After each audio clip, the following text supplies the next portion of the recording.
নমস্কাৰ বন্ধুসকল, স্বাগতম জনাইছোঁ আসাম কেয়াৰ টিপছৰ এটা বিশেষ ভিডিঅ'লৈ। বন্ধুসকল, আমি আজি নতুন এটা নটিফিকেশ্যন লৈ আহিছোঁ। স্বাস্থ্য বিভাগত খালী হৈছে বহু সংখ্যক পদ। স্বাস্থ্য বিভাগত খালী হৈছে 333টা গ্ৰেড 3 টেকনিকেল পদৰ। এই 333টা গ্ৰেড 3 টেকনিকেল পদৰ বিষয়ে আমি আজি সবিশেষ আলোচনা কৰিম। ভিডিঅ'টো খুব কম সময়ৰ ভিতৰতে আমি শেষ কৰিবলৈ চেষ্টা কৰিম। বন্ধুসকল, প্ৰথমৰ পৰা শেষলৈ চাব।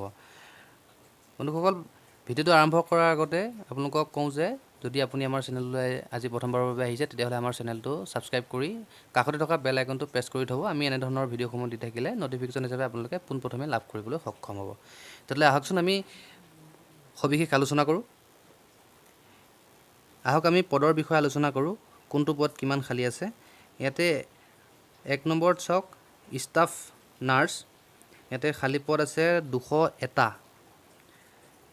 ইয়াৰ এডুকেশ্যনেল কোৱালিফিকেশ্যন বিচাৰিছে BSc নাৰ্ছিং / GNM কোৰ্চ থকা হ'ব লাগিব। যিকোনো নাৰ্ছিং স্কুলৰ পৰা, ৰিকগনাইজ নাৰ্ছিং স্কুলৰ পৰা BSc নাৰ্ছিং বা GNM কোৰ্চ কৰা হোৱা হ'ব লাগিব। এতিয়া 2 নম্বৰ চাওক, 2 নম্বৰ পদটো আছে নাৰ্ছিং চিষ্টাৰ। ইয়াতে পদ খালী হৈছে 33টা। ইয়াতে এডুকেশ্যন কোৱালিফিকেশ্যন বিচাৰিছে BSc নাৰ্ছিং আৰু GNM। BSc নাৰ্ছিং আৰু GNM কোৰ্চ যিসকলে কৰিছে তেওঁলোকে এই পদত আবেদন কৰিব পাৰিব। ঠিক আছে। 3 নম্বৰ চাওক, লেবৰেটৰী টেকনিচিয়ান। ইয়াতে খালী পদ হৈছে 30টা। ইয়াতে এডুকেশ্যনেল কোৱালিফিকেশ্যন বিচৰা হৈছে HSSLC or equivalent with diploma certificate in laboratory technician from gov recognise institute. ইয়াতে ডিপ্ল'মা নাইবা চাৰ্টিফিকেট থাকিব লাগিব লেবৰেটৰী টেকনিচিয়ানৰ। তেওঁলোকে আবেদন কৰিব পাৰিব। ইয়াতে 4 নম্বৰত চাওক, এনাস্থেটিক টেকনিচিয়ান। ইয়াতে খালী পদ আছে 4টা।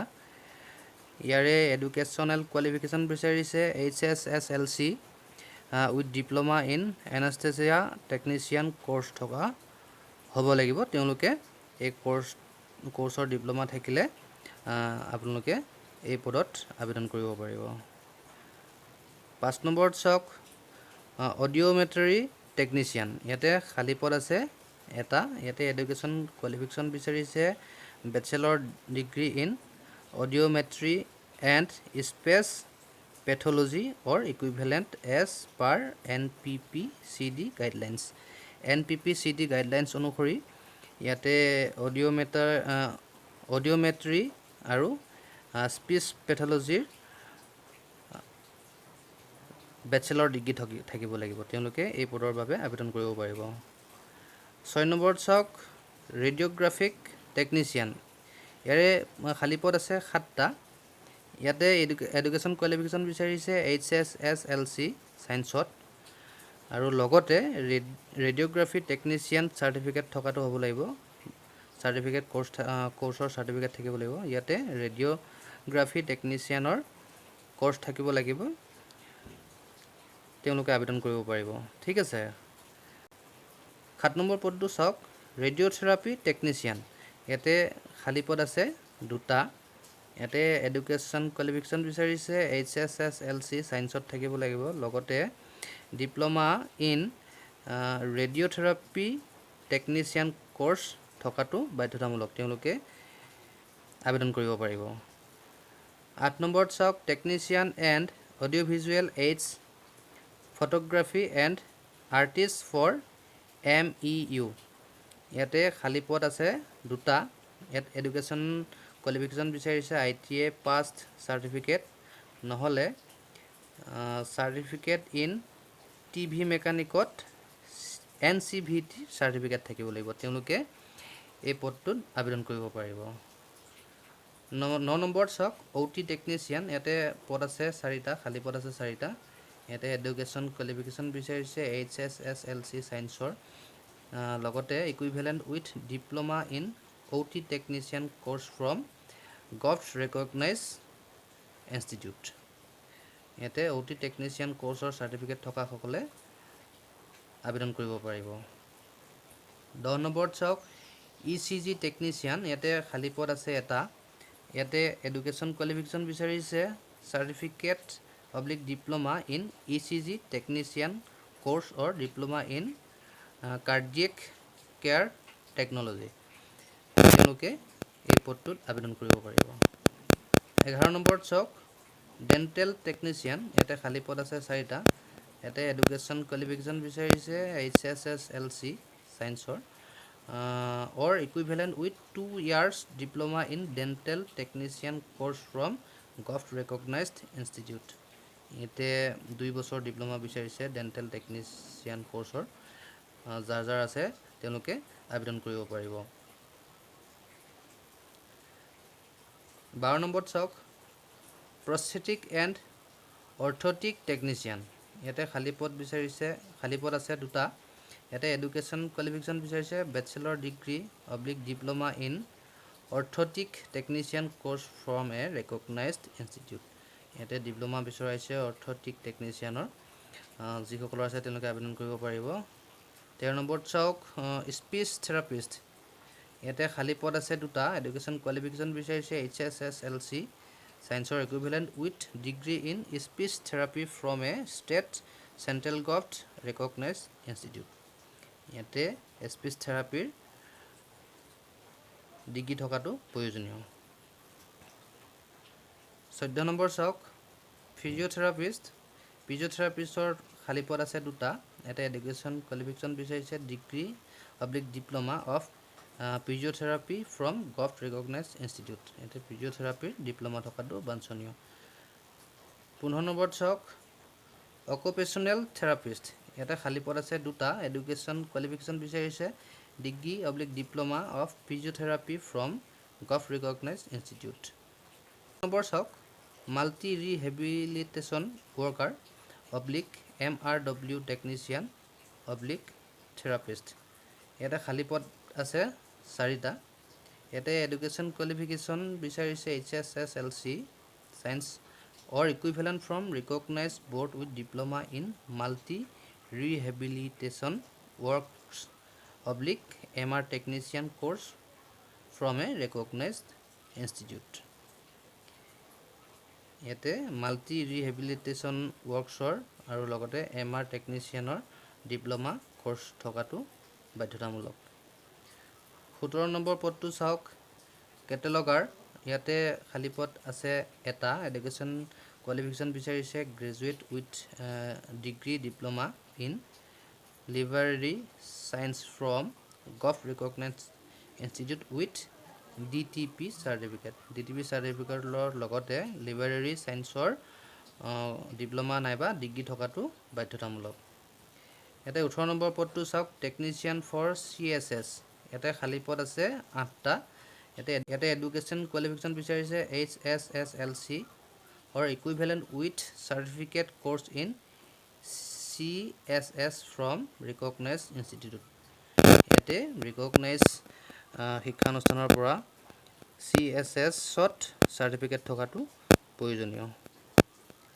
19 নম্বৰলৈ মন কৰক 19 নম্বৰ পদটো হৈছে টেকনিচিয়ান এছিষ্টেণ্ট ফৰ CSS ইয়াতে খালী পদ আছে 8টা ইয়াতে কোৱালিফিকেশ্যন বিচাৰিছে HSLC or equivalent with certificate course CSS আগৰটো সৈতে একেই ইয়াতে CSSৰ চাৰ্টিফিকেট লাগিব 20 নম্বৰ পদটো চাওক technician for animal operation room ইয়াতে খালী পদ আছে এটা এটা এডুকেশ্যনেল কোৱালিফিকেশ্যন বিচাৰিছে HSSLC or equivalent with diploma in animal operation or its equivalent from recognized institute ইয়াতে এনিমেল অপাৰেশ্যনৰ ডিপ্লোমা থকাটো প্ৰয়োজনীয় 21 নম্বৰ পদটো চাওক audio' visual technician for central photography ইয়াতে খালী পদ আছে এটা ইয়াতে কোৱালিফিকেশ্যন বিচাৰিছে ITI পাছ চাৰ্টিফিকেট নহ'লে টিভি মেকানিকৰ NCVT চাৰ্টিফিকেট থকাটো প্ৰয়োজনীয় 22 নম্বৰত চাওক ড্ৰেজাৰ ইয়াতে খালী পদ আছে দুটা ইয়াতে শিক্ষাগত অৰ্হতা বিচাৰিছে HSSLC সায়েন্সত with diploma in physician assistant course নহ'লে OT টেকনিচিয়ান কোৰ্স থকাটো প্ৰয়োজনীয় 23 নম্বৰত চাওক মডেলাৰ ইয়াতে খালী পদ আছে এটা ইয়াতে এডুকেশ্যন কোৱালিফিকেশ্যন বিচাৰিছে HSSLC লগতে training in modeller from a recognised institute 24 number পদটো চাওক ডাৰ্ক ৰুম এছিষ্টেণ্ট ইয়াতে খালী পদ আছে 6টা ইয়াতে এডুকেশ্যনেল কোৱালিফিকেশ্যন বিচাৰিছে HSSLC or equivalent with 1 year experience in dark room related X-ray processing works X-ray processing worksৰ dark roomৰ 1 বছৰ এক্সপিৰিয়েঞ্চ থকাটো প্ৰয়োজনীয় 25 নম্বৰ চাওক ব্লেক স্মিথ ইয়াতে খালী পদ আছে এটা ইয়াতে কোৱালিফিকেশ্যন বিচাৰিছে ITI পাছ চাৰ্টিফিকেট নহলে NCVT চাৰ্টিফিকেট বিচাৰিছে ইন ব্লেক স্মিথিৰ NCVT চাৰ্টিফিকেট থকাটো প্ৰয়োজনীয় 26 নম্বৰ চাওক 26 নম্বৰ কাৰ্পেণ্টাৰ ইয়াতে খালী পদ আছে এটা ইয়াতে এডুকেশ্যনেল কোৱালিফিকেশ্যন বিচাৰিছে ITI পাছ চাৰ্টিফিকেট নহলে NCVT চাৰ্টিফিকেট ইন কাৰ্পেণ্টাৰীত NCVT চাৰ্টিফিকেট থকাটো প্ৰয়োজনীয় 27 নম্বৰ চাওক ফটোগ্ৰাফাৰ ইয়াতে খালী পদ আছে এটা ইয়াতে এডুকেশ্যনেল কোৱালিফিকেশ্যন বিচাৰিছে HSSLC passed with a certificate in photography from recognized instituteৰ পৰা ফটোগ্ৰাফি পাছ কৰা চাৰ্টিফিকেট থকাটো বাঞ্ছনীয় 28 নম্বৰত চাওক আৰ্টিষ্ট ইয়াৰে খালী পদ আছে এটা কোৱালিফিকেশ্যন বিচাৰিছে HSSLC পাছ লগতে degree diploma in fine art from recognised institute fine আৰ্টত ডিগ্ৰী বা ডিপ্ল'মা থকাটো বাঞ্ছনীয় এতিয়া বন্ধুসকল আহক বয়সৰ বিষয়ে আমি জনাই দিছোঁ ইয়াতে বয়স হ'ব লাগিব 1/1/2020 তাৰিখলৈ 18 বছৰৰ পৰা 38 বছৰ বয়স হ'ব লাগিব 18 বছৰ কম হ'ব নালাগিব আৰু 38 বছৰ বেছি হ'ব নালাগিব আৰু লগতে চৰকাৰী নিয়ম অনুসৰি বিশেষ শ্ৰেণীৰ প্ৰাৰ্থীসকলে বয়সৰ উচ্চ সীমাৰ ৰেহাই পাব ইয়াতে এপ্লিকেশ্যন ফিজ কোনো ধৰণৰ এপ্লিকেশ্যন ফিজ দিব নালাগে